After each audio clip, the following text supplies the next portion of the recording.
કેમ છો કાકા? હવે મજામાં. શું કરો? બસ ખેતીનો ધંધો કરે. એમ કેટલી શું વાયુ આ વખતે? આ વખતે તો શિયાળે વાવેતર કર્યું હતું.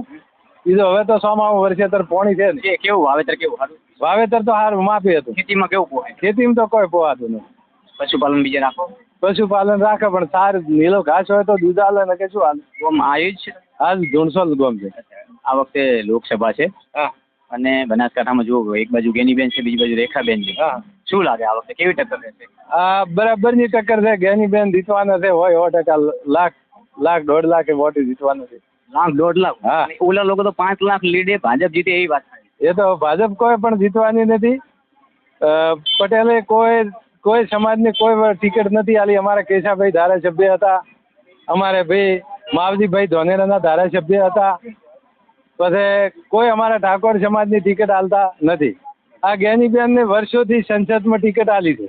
બરાબર છે? 75 વર્ષ પછી. 75 વર્ષ પછી ટિકિટ આલી છે. એટલે અમારે તમામ સમાજ, દલિત સમાજ, તમામ કુંભ સમાજ, બધી સમાજો સાથે, પટેલ સમાજ સિવાય બીજી તમામ સમાજે એક તરફે વોટ જ્ઞાનીબેન સમાજ પણ સાથે છે. શિવાભાઈ ભુરિયા સાથે, ગેનીબેન સાથે હોય છે. એ સાથે છે. જે કોંગ્રેસના માણસો છે સાથે છે. બરાબર છે? અને અમે બરાબરના વોટિંગ કરવાના છે.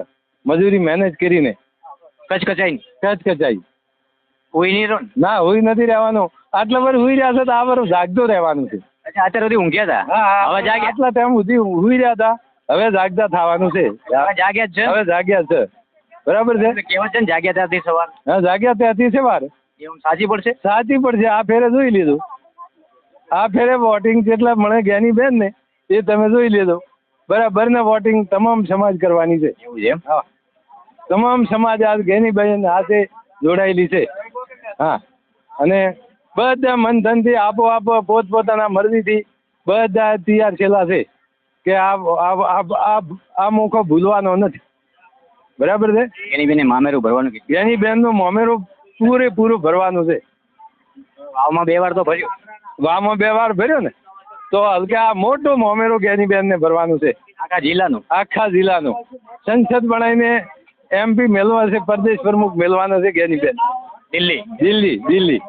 દિલ્હી મેળવાના છે. પ્રદેશ પ્રમુખ બને એવો અમારી ઈચ્છા ખૂબ જ છે.